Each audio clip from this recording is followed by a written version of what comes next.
Okay, so let's try again. Where is it? There it is. Let's hope that it's running.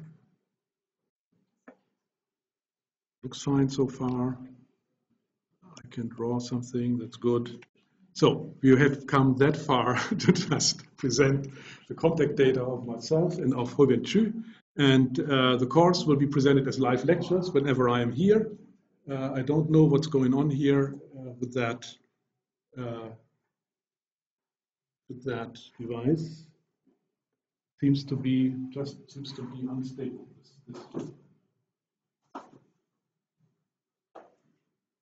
I don't know what's wrong. Okay, let's try. So the course will be presented as live lectures, and it's also recorded. So you certainly will be here in the room, and you can listen to the course. I'm recording the lecture. Who of you has never seen or noticed or used a recorded lecture?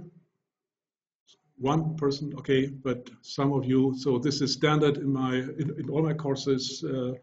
And they are available on the digital video and audio archive of the library as MP4 and as streaming mode. And you can just download the lectures and then look at them later on or whenever you would like to using different media players. It's important for didactic reasons to use a media player where you have visible scrolling. That means you can see when you are moving fast forward, you can see where you are.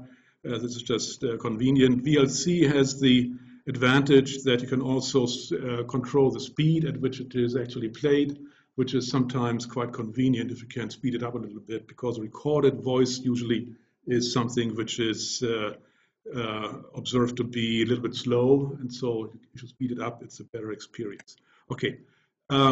All the things that we do here in the course are documented, like the material I present to you is documented in the workspace at Ilias. This is the link to that workspace.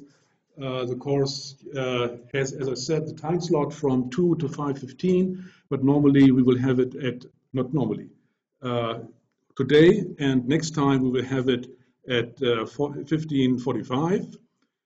So next week also at 3:45, and then there will be several Thursdays where I will use the complete afternoon, starting at 2, have a short break between 3:30 and 3:45, and then continue. I hope that this is convenient with you, that is okay, that I spend the whole afternoon.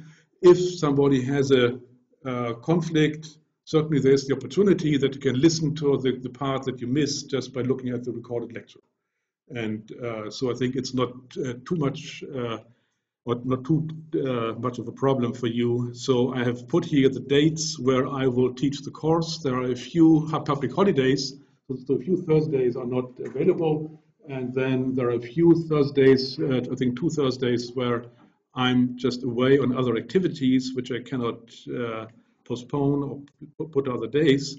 And so that's the days that we will spend. So the last date, the 14th of July, I put in brackets because it's not obvious in the moment whether we will need them. If I look at the delay we have today, we may need it. Depends on how fast I can progress. I also intend to show you some or give you some tour of the facilities that we have. We can also use it for that. So, but that means that we will end this course a little bit before all the lectures stop, which usually is something which will be convenient for you, because at the end you would like to prepare for exams, and so that might be okay. So if you have objections to that, just tell me. I can't skip the NUKIT tools, I think. So we have cooperation tools like the NUKIT tools. That's an app that you can use for electronic communication. If you would like that I use that, I can use that. We developed that in my group, and then you would have the opportunity to ask questions just using that app, and I can see it on my screen and answer to a question whenever it fits into the course. And I can also ask questions to you. But for a small group, it's not really that necessary, because you could just put up your hand and we can see what kind of questions you have. So I think it's not that necessary in the moment. If you would like to see how that is used, we can test it out next time, and then we see whether you will use that or not. So I think I will just test it next time, but today would take too long. Okay, just brief introduction about myself. My name is Hartmut Schmecker, the chair here of Applied Informatics at the Institute ALB, and I'm also one of the 24 directors of the Research Center for Information Technology, FZI, Forschung Center of Informatik. That's the innovation mission where we transfer the knowledge we have developed here into the industry. And my research areas, essentially, my core competences are in algorithms, so it's efficient algorithms, spy-inspired optimization. Then organic computing. Organic computing is about designing self-organizing systems, adaptive systems, such that they can actually adapt to the potentially changing requirements of their operating environment, and so they behave in an organic way. We had a long research program on designing system architectures for organic computing, and this was coordinated from my group, but it was a large German research project. And this directly led into applications. First of all, it was traffic applications, and then the major application areas, at least for my group, became the energy system. And now we are actually, from that, we are developing smart energy systems and developing parts of the new discipline of energy informatics. And in this course, I will show you some aspects of what we are doing there. As I said, we came into applying our methods to energy systems in a range of projects. You might have heard about a few of those projects, like one is Meregio, moving to minimum emission regions, Meregio Mobile, combining that with electric mobility, integrate electric vehicles into the energy system. Then we continued that with a range of projects, intelligent zero-emission urban systems, cross-border mobility with electric vehicles, grid control. I'll tell you a little bit more in a moment. Then we had an energy alliance, a Helmholtz Energy Alliance on technology for future energy grids, cooperated there with a few chairs of KIT and with a few other universities, Darmstadt, Dortmund, and Aachen. And then we're also active in the large-scale data management analysis portfolio project, and I'm responsible there for the data lifecycle lab energy. So data in the energy system is something which is very important, getting more and more important, and we have to know how to deal with that in an appropriate way. Then another important topic, which is relevant to energy systems, but also to all kinds of other infrastructures, is to look at security. So we have here at Karlsruhe one of the 3 national competence centers for security technologies, and here it's called CASTEL, Kompetenzzentrum angewandte Sicherheitstechnologien. And I'm also active in Helmholtz programs on energy, like storage and cross-link infrastructures. It's one of the largest energy program, meanwhile, in the Helmholtz area.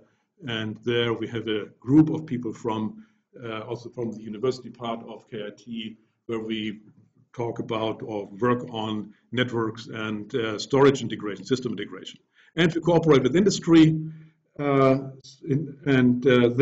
you know that we are having here our KIT centers for different topics where we organize our research, and one of those centers is energy. I'm active there, obviously. One of them is mobility systems. I'm also active in that center because we have these electric mobility topics. And then my major place is the KIT Center Information Systems Technology, where all the information-related research is bundled into that one center. And so just a brief view on the Energy Center. I don't know whether I've ever seen something on the Energy Center of Karlsruhe. So this is just structured into, as you can see here, into 7 topics. So it's energy systems analysis, energy conversion, renewable energies, energy storage and distribution, efficient energy use, and also nuclear energy and safety and fusion technology. You know that fusion technology is a very interesting research area because there's one constant. It will be there in 50 years. You know, this is a constant. And so this is very interesting research because we're always doing things which will be in reality sometime in the future. Certainly they make progress, but the question is how relevant that actually will become. It's a very interesting area. But certainly with respect to the current topics we are looking at, we are addressing, those other parts here are of more relevance, I think, in the moment with respect to the energy transition and things like that than fusion technology. And nuclear energy and safety is also important that we continue that at KIT, because there the current focus is on how can we actually dismantle the nuclear power plants and deal safely with nuclear waste. And it's very important. It's very important to you see what's just happening. PowerPoint is being restarted. So this is really annoying today. I don't know what's going on. So the problem is that now also the annotations will also be gone. This is annoying. Sorry about that. So we have to go to that again and hope that everything will continue at least more or less safely. So that's the Energy Center, 60 institutes, more than 1,000 scientists there, and it's a really large center where many people concentrate on energy research.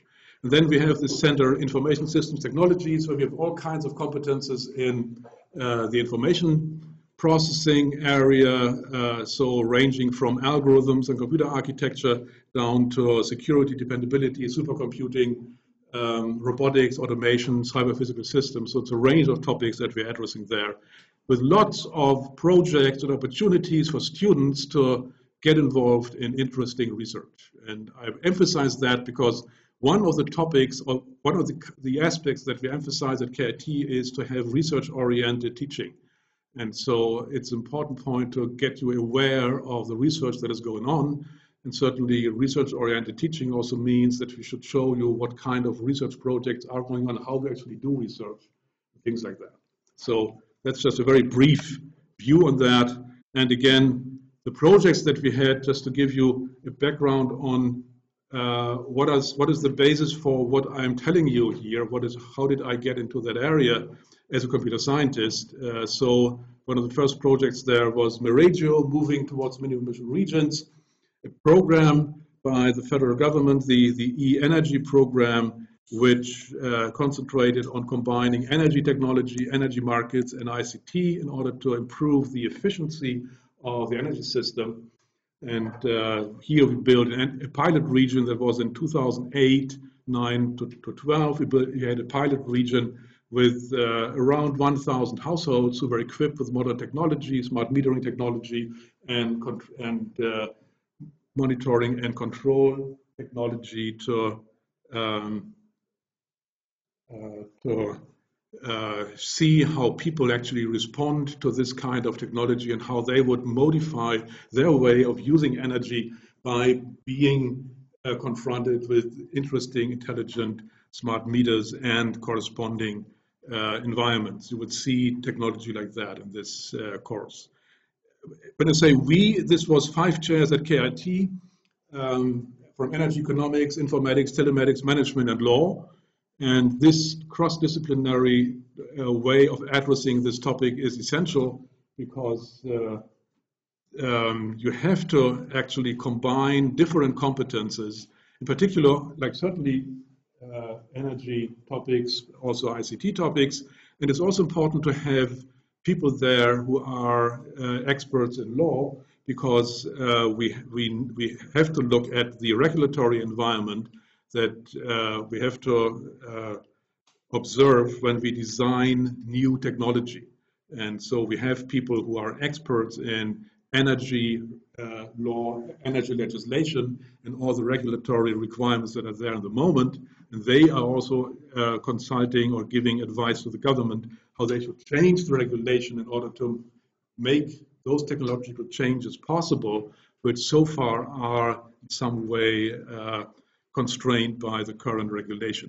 We did that under the lead of EnBW, the local utility company here, together with a few industrial partners, and we extended that with a part on electric mobility, where the idea was to integrate the energy needs of electric vehicles into this smart grid environment.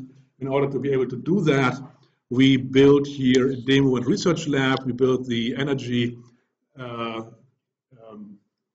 the Energy Smart Home Lab at KIT, which became now one of the major one of the major highlights here of new energy research, where we can actually try out certain things that we have had in mind to build. There we were active with 11 chairs, more from informatics, 2 also from electrical engineering, and again those people from management and law and energy economics. And the major players in those areas were also involved with that, so also Daimler, Opel, and Bosch, SAP, Fraunhofer Institutes, and certainly KIT.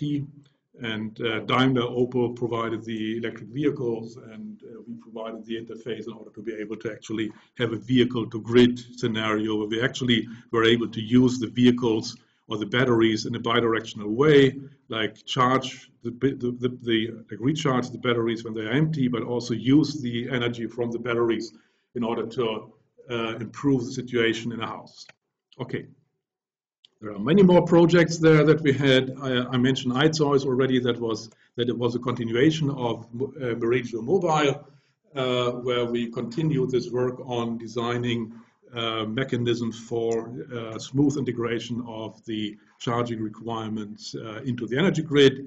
We looked at cross-border mobility. What's so interesting about cross-border mobility? It's not the problem that if you cross a border, the electricity doesn't work anymore, but the connections to the electricity systems are different. We have different plug systems, different requirements, different cultural attitudes towards the way you drive a vehicle. And so we studied that, and one of the objectives was there to improve the interoperability of infrastructures. So we had many partners there, German and French partners. And we also looked at driving patterns, user response, as like to services that are available from the environment, from these charging stations, and within the vehicles. A current project is grid control. Takes a moment to be visible to you again. So grid control is a project that we are just now working on. It's on advanced decentral grid control, where we will again use a pilot region, the Black Forest, to equip it with the technology such that we are able to stabilize a small region, a microgrid, such that it can be independent of the environment. That means even if there are problems in the larger grid, a smaller region can stabilize by itself, then can become, in principle, could also become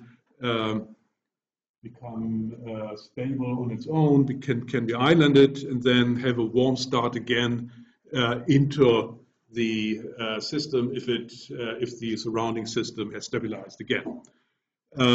There's a leading edge cluster on electric mobility here in Baden-Württemberg, a very large initiative, many companies and research institutes, and we are also active there. Actually, have been responsible there for the innovation area, information and communication, and we have a lot of projects there. This is still running and has made quite some progress for electric mobility.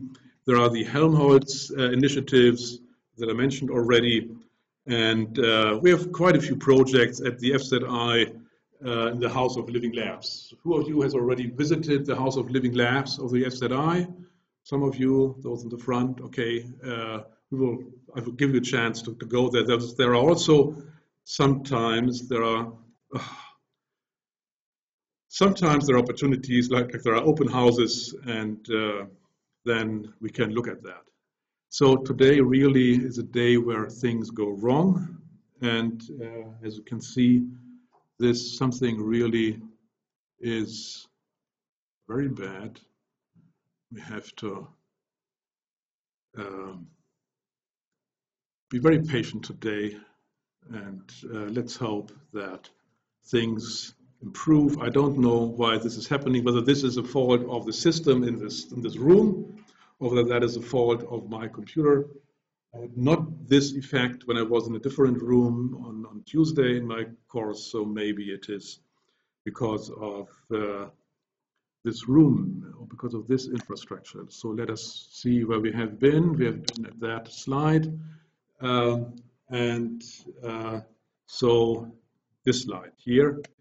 So what will I tell you in this course? I will tell you lots of things about the role of information communication technology, in particular with respect to the increasing presence of energy from renewable sources.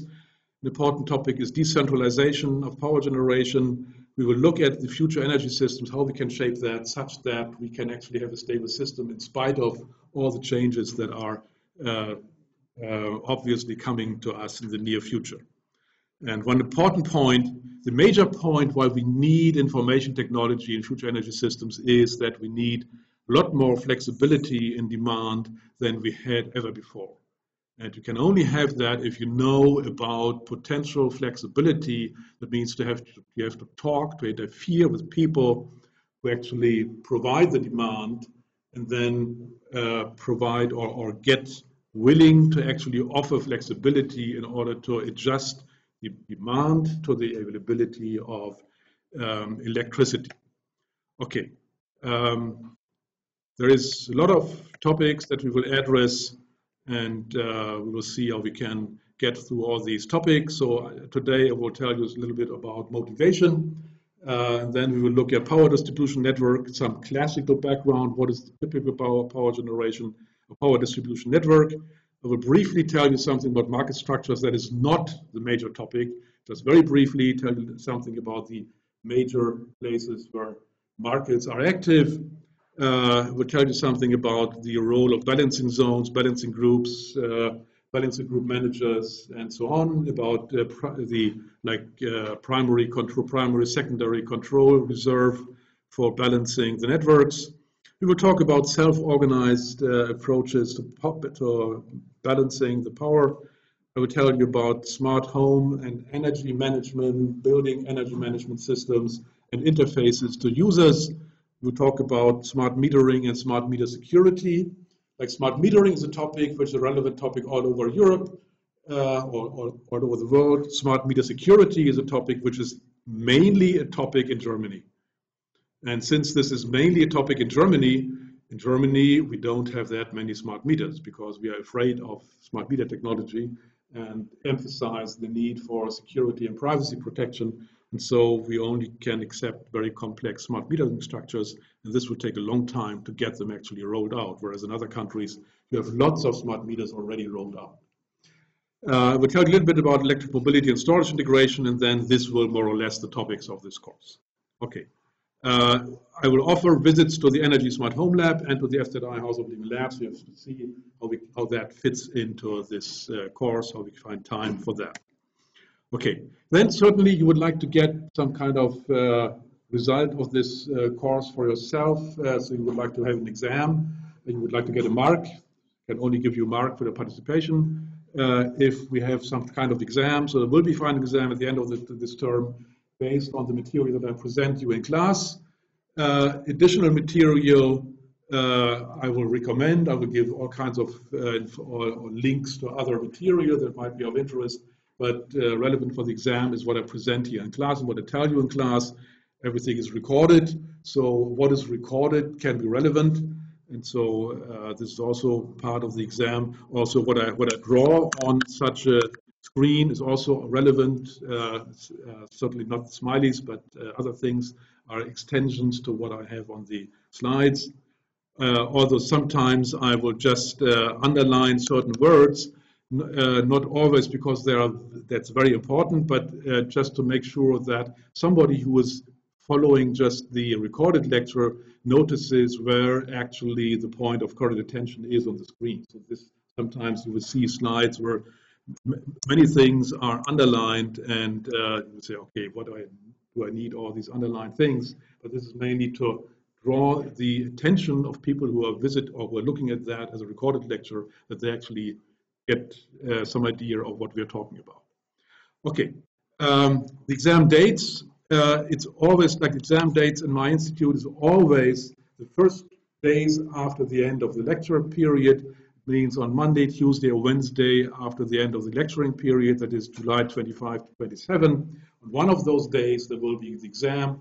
The exact date will be fixed as soon as we have all the registrations for the exams, because then our administrator for the exams can see how we can schedule everything such that there are no conflicts for you between the different exams. Okay. So, who actually is supposed to come to this lecture? Certainly it's open. It's actually available worldwide. So the recorded lectures are in our digital video and audio archive and can be accessed by anybody. But it is in the study programs of the Master Program Energy Technology. Who is in that program? Just a few. Okay, welcome to that. Perfect. But there are two programs. There's one is the international, the KIC program, where you have spend just 1 year here at KIT. Who's in that program? The same. Yeah. Okay. Then there is the master program Energietechnik. One person. Okay. Perfect. And then certainly we have the master program Industrial Engineering and Management, or Wirtschaftsingenieurwesen. That will be quite a few, I guess. And who else? What other programs do we have here? Economics, technical, that is economics engineering. Yeah, sounds better. Yeah, you know, there are programs where you can make a master in business administration. This is really boring. To make something on business administration, who wants to administer something? If you can make a master in business engineering, that's really something. You can engineer something. Yeah, but administration is really something which is boring. And just something on economics, maybe of interest, but economics engineering, then you are shaping something. Yeah, so it's a choice of translations. Yeah, so okay, but that certainly is also in the scope. There could be also some people from Wirtschaftsmathematik. Nobody here from that. Okay, so. Glad that you're all here. And so the topic is certainly evolving quite fast. And so if I get suggestions from you, what you would like to hear, what I should emphasize, you're welcome to tell that, give feedback. And definitely this is a very active research area here at Karlsruhe. So for you, there are many opportunities to actually get involved in that and write or be part of that by getting involved as a teaching or research assistant, on the projects, or you could also write your master thesis with that. Is there, maybe there's also somebody from the bachelor program here? Nobody, okay. It's a master program. Although I don't believe that it's necessary to make different levels for bachelor and master. It should be the same level that we have there. Okay, so let's then stop that presentation, that first part, and then get to the next chapter, the motivation chapter. And I hope that this actually will run now smoothly. So we have half an hour. I will not get through that chapter. Oops, I forgot to do something. I have to do something here. I have to briefly, wipe out all the old annotations, because we should have new annotations there. So I copied that from last year. This is really annoying, this continuous flickering here. I don't know what's happening. So the first part now on, or just the question, do you have any question with respect to the course, which we should discuss briefly? No question.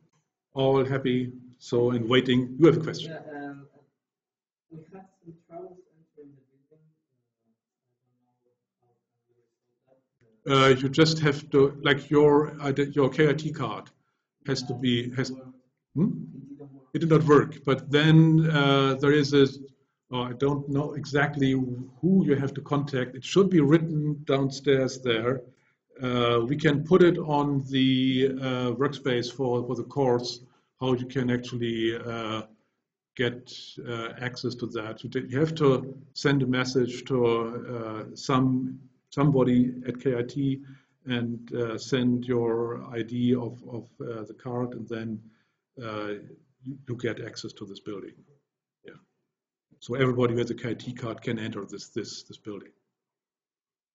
but you have to do something to get that permission. Okay, so now motivation and need for ICT. Why actually do we need ICT in this? So we have it. Now, we have a few students on energy technology. The background of people from energy technology is electrical engineering, mechanical engineering, and not computer science. We have a few people from industrial engineering and management, and you have some knowledge about informatics, about economics, not that much about energy. And I think, so it is some kind of balance. I will tell a few things that are new for people who don't have a background in informatics. And I definitely would tell quite a few things about energy systems for those who are not experts so far in energy systems, and so don't have a background in electrical engineering. May be boring for those who are experts already from their background studies in electrical engineering, but it's not that much there. My major point is, what are the challenges where we need information technology in the future energy system? And I will give you some motivating slides here in this first chapter. So one of the motivations is certainly that there are political things going on where strategic energy technology targets have been formulated by the European leaders already quite some time ago. In 2007, at a European summit, they stated that like based on the insight that we have climate change, that we should reduce greenhouse gas emissions, that we should have nice new objectives, nice new targets, and you know that political targets always have to be simple. And so for the year 2020, there is the 20-20-20 program, very simple, everybody can remember that. 20% reduction of EU greenhouse gas emissions, 20% share of renewables of overall EU energy consumption, 20% increase in energy efficiency, all relative to 1990. Very simple goals, but certainly ambitious if you look at how you can actually get to that. And in Germany, we always try to be more ambitious. So in particular, in the fall of 2010, we had another decision in Germany. That was the decision to prolong the runtime of nuclear power plants. Yeah, a new government was in place in 2010, and they decided they wanted to prolong the runtime of nuclear power plants, but certainly they also wanted to have or to pursue those targets to move towards renewables, because they saw that's important. And they stated we need to have 30% renewables by 2020, 50% by 2030, 80% by 2050. Like all these goals, meanwhile, have been updated. And that was in 2010. And half a year later, or 3/4 of a year later, we had the catastrophe at Fukushima and the Energiewende. The Energiewende meant that we have to accelerate this process. We actually have to get out of nuclear power plants and certainly have to get much faster to achieve those goals here. And what does it mean actually to replace nuclear power with renewables? In 2010, the annual energy generation from nuclear power plants was around 140 terawatt hours. 22% of the total power generation in Germany. In 2012, so after we have switched off part of the nuclear power plants, this was reduced to 90 terawatt hours. And 2022, which is only 6 years from now, it will have to be reduced to 0 terawatt hours. Now, meanwhile, we actually have something like last year, we had 30% power generation from renewables. So much more power generation from renewables than we ever had from nuclear power plants. So you could say, oh, that's very simple. We have already sufficient power generation from renewables. And you will see in a moment that this is not that simple. Yeah, and you will, I guess you know already why it's not that simple. And then this is called the Energiewende. Now, you know, I'm a sailor. And if you're a sailor, the term Wende has a specific meaning. It is in English, what is like the action in sailing, which is wende, means tacking. And tacking means you are sailing, and you are sailing, you want to get somewhere, and the wind is blowing. You have to work towards all kinds of obstacles, and the wind is blowing against you. But this is no problem for a sailor. You just change your direction again and again, and slowly you get closer to your target. And this is what you can see here. Like I can draw that parallel in some way. We had several different decisions in 2007, 2010, 2011. You've seen all kinds of other decisions meanwhile where the direction slightly changed, but we never had a turnaround. So we never turned around to get to a completely other goal. The goal is to have renewables, 80% in 2050. And we have to get there. And there will be many other changes that are to be expected, but we shouldn't lose out of sight where we have to go. And so this, I think it's a nice parallel to look at that and to see that, okay, you have to develop new technologies to get there, and you might have to change the way you do that, but you have to try to actually get closer to your objective. And if you do that wrong in sailing, some accidents can happen which you didn't want to experience. Okay, let's get back to the energy system. So what kind of problems are we faced with? And I just said, okay, last year we had 30% power generation from renewables. This is a nice fact, but the problem is that we are faced with power generation which is very unstable, very intermittent, volatile, and this is just a typical diagram showing the situation. I have not updated that. I could have updated that to a diagram from 2015 or 16, but the major things that we are at risk with or that we are faced with are very well visible on this chart here. So this is showing 2 weeks in May 2010. And as you can see here, from the power generation from photovoltaics, every day there was quite some power generation. So it was a period of nice weather, blue sky, probably like this. And quite often, if you have nice weather, you don't have that much wind. So there were a few days without wind. And certainly every day you have the typical pattern of consumption. This is indicated here up there in red. Typical consumption of power in households. So you have peaks sometime in the morning, in the evening. And this actually is not that bad because it matches to some extent the power generation from photovoltaics, not quite in the evening, but during the day it's not that bad. And there's power generation from wind, and the power generation from wind is unstable also because it depends on how much wind there's blowing. And if there's a period of very nice weather, quite often you almost have no wind. And so we might have periods of several days without wind, and it means that we have to deal with that in some way. And then there may be periods where we have power from the sun, from photovoltaics, power from strong wind, and all of a sudden, because it's on the weekend or maybe a holiday, very little consumption. And so there's a mismatch, a lot of power, very little consumption, very little demand. And it means that we have an oversupply of energy. And in those days, you actually get negative prices because the basic power supply by the conventional power plants cannot be switched off that easily.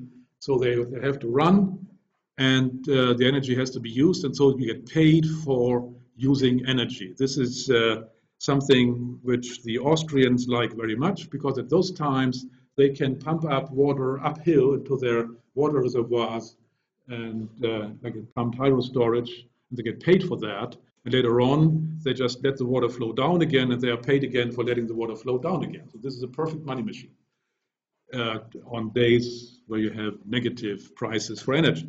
And certainly we have to do something that we actually can make something more reasonable with the surplus power that is there. And then what you can also see is all kinds of variations.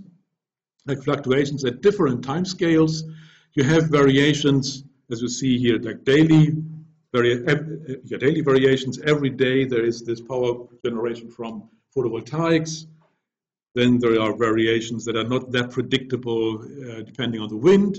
There are the daily fluctuations of power demand, quite predictable actually, at least for a larger region. And so you have to know what kind of demand there will be, what kind of generation there will be, because that has to be balanced in some way. To some extent it is predictable, but only to some extent.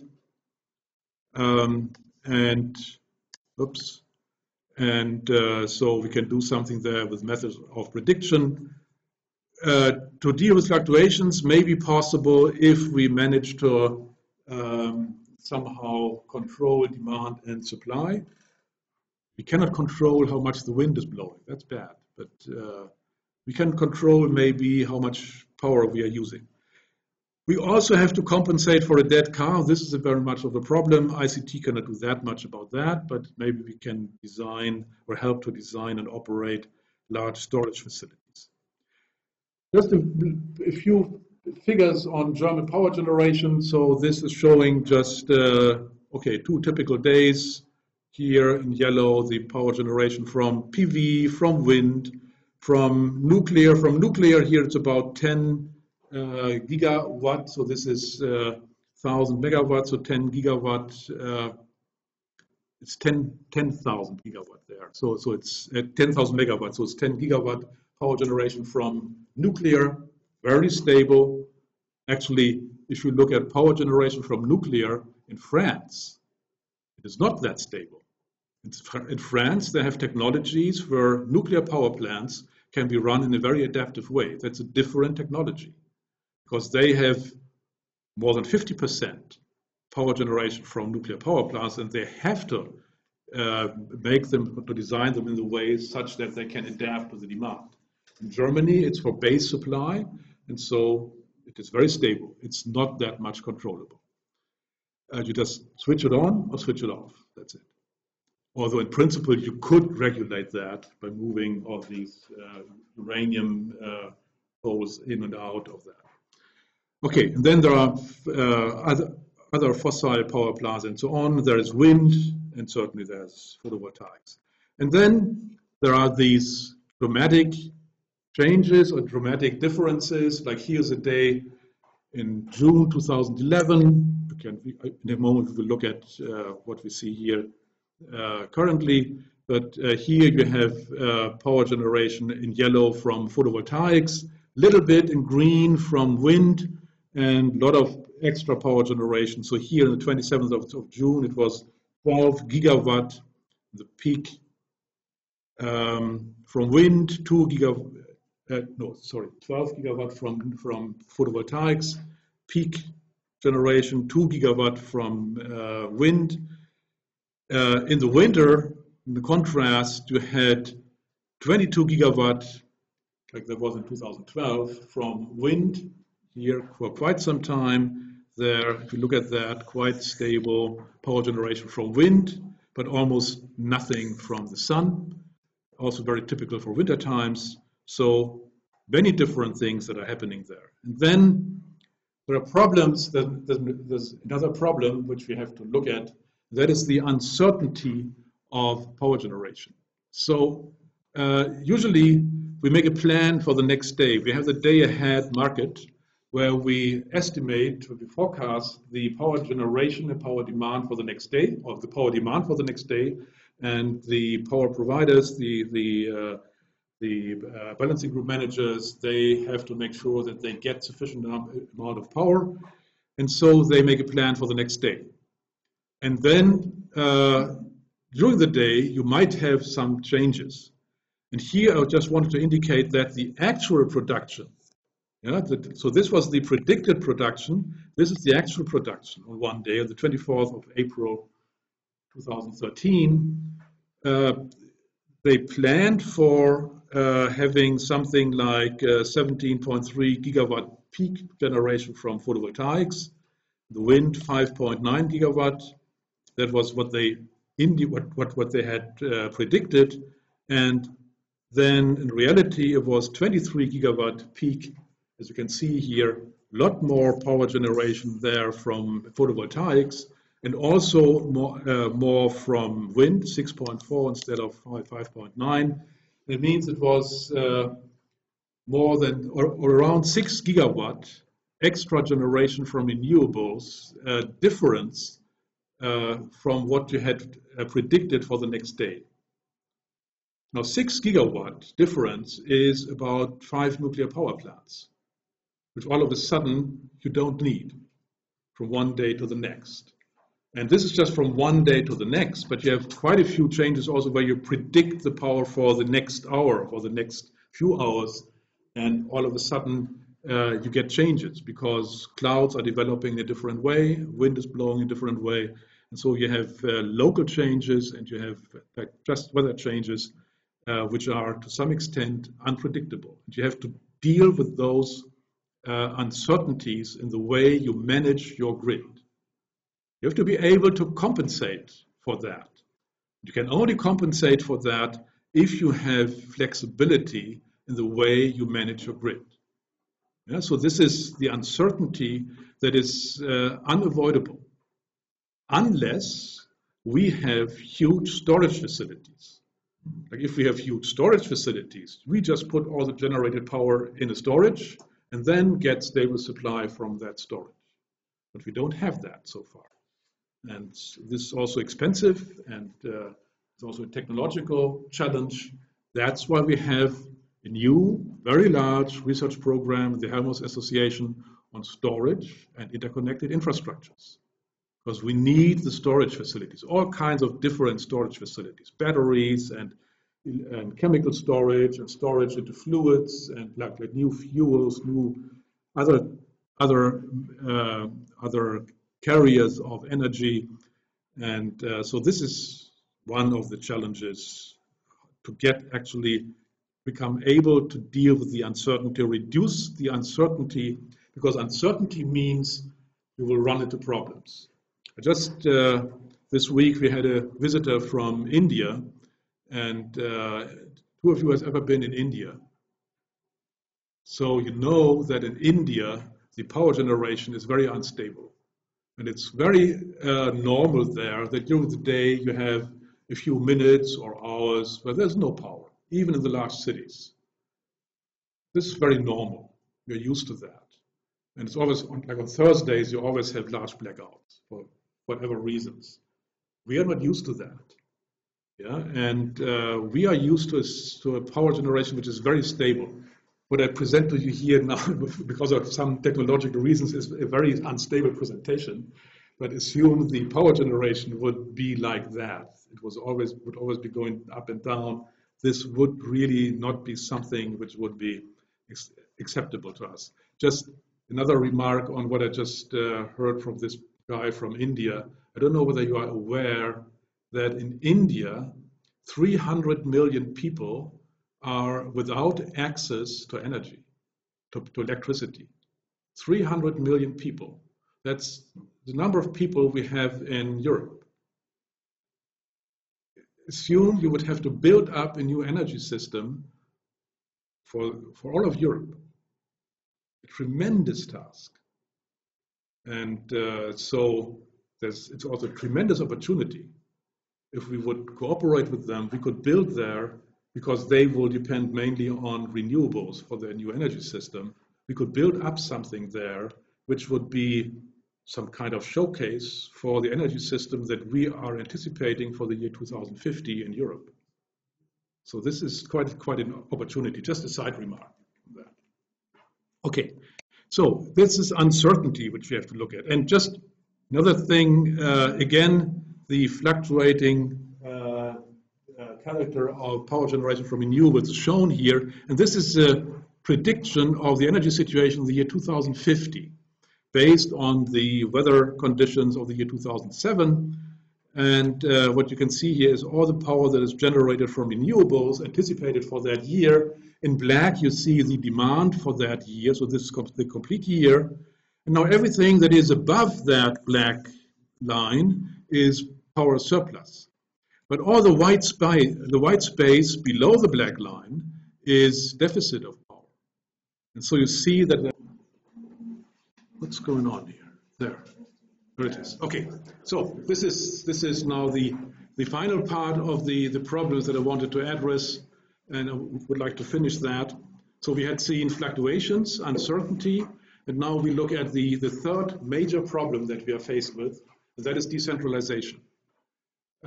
This is a natural consequence of the shift towards more power generation from renewables, because all of a sudden we have power generation at the low voltage region in the grid, no longer at the high voltage or ultra high voltage regions in central power plants, but at the edge of the grid.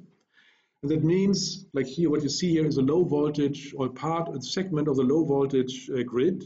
And what is indicated here with the screenshots is something from a simulation tool which shows the voltage levels along such a low voltage grid.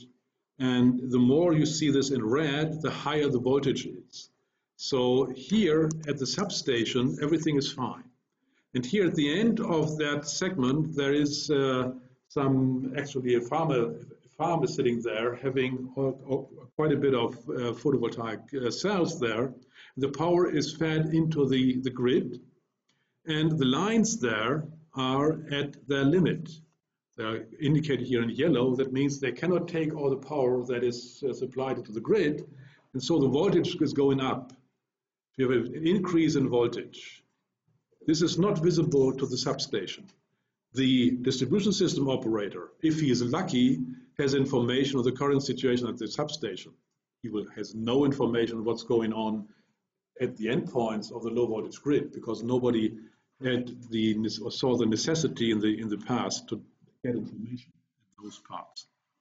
And here on the right-hand side, you see the opposite. Those people having the photovoltaic cells on the rooftop also own electric vehicles. And when they attach the electric vehicles to the grid in order to get them recharged, they need quite a bit of power. And so again, the cables here are at their limits. They cannot really provide all the power that is necessary. The voltage goes down. So you have variations in voltage, which are quite significant. And again, at the substation, this almost is not visible. So how can you deal with that? You could say, okay, I could just, we have very decentralized power generation. So if we have sufficient decentralized power generators, we just provide the power there, and in other places they have the demand. But as you can see here, this situation, the oversupply in this segment, is not visible at that location. If we would say, okay, we just connect those two segments, it does not help really, because the bottlenecks are still there. What you need is that at the same segment, you have at the same time power generation and power demand, like high power generation when you have high demand, or high demand when you have high power generation. But for that, you need information about the potential that you have there, the possibilities to actually attach more demand to that segment when there is more power generation. And so we have to do something to manage the power locally. We have here not only consumers, but you have providers, producers of energy. So you have so-called prosumers, and you have a local exchange of power. And you have to make sure that situations like this are predicted, that you know about that they might occur. And then you have to do something to manage the energy such that no bottlenecks occur. And we'll go deeper into that next time. Sorry about all the fluctuations here in presentation, in addition to the fluctuations that I wanted to tell you about for the energy system. I hope that next time it is more stable. So the next lecture, as I said, will be next Thursday at 3:45 in this room again. And after that, we will have always complete afternoons from 2 to 5:15. Okay, thank you for your attention. See you again next week.